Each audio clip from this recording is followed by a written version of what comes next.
নমস্কাৰ বন্ধু বান্ধৱীসকল, আপোনালোকক স্বাগতম জনাইছো আমাৰ অন্য এটি বিশেষ ভিডিঅ'লৈ।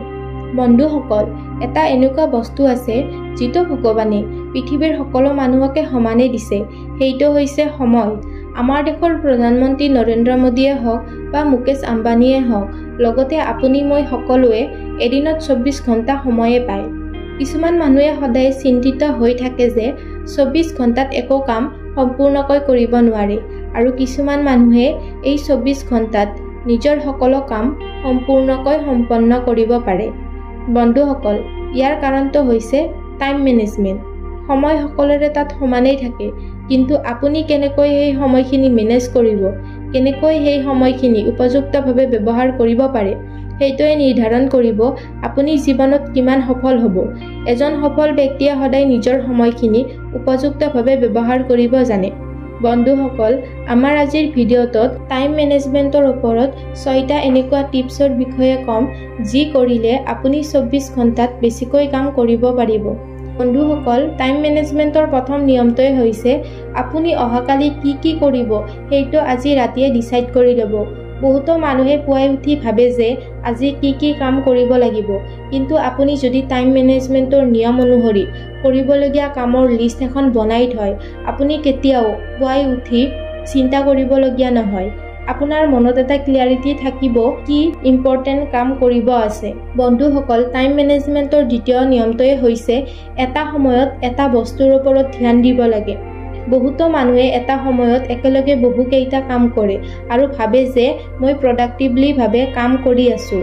কিন্তু বন্ধুসকল, এনেকুৱা কৰিলে আপোনাৰ কামবিলাকত সময় বেছিকৈ যায়, লগতে কোনো কাম সম্পূৰ্ণ নহয়, আৰু হ'লেও আপোনাৰ কামৰ কোৱালিটি ল' হ'ব। সেইবাবে এটা সময়ত এটা কামতেই ধ্যান দিয়ক। বন্ধুসকল, টাইম মেনেজমেণ্টৰ তৃতীয় নিয়মটো হৈছে টাইম মনিটৰিং, অৰ্থাৎ সময় নিৰীক্ষণ। এই নিয়মটো অনুসৰি দিনত দুবাৰ, এবাৰ দুপৰীয়া আৰু এবাৰ ৰাতি শোৱাৰ আগত দিনটো কি সময় কিমান ঘণ্টা গ'ল এখন বহীত ধুনীয়াকৈ লিখি ল'ব। আপুনি এনেকৈ এসপ্তাহ লিখিব লাগিব, আৰু এসপ্তাহ পিছত দেখিব যে আপোনাৰ জীৱনত চমৎকাৰ হৈছে।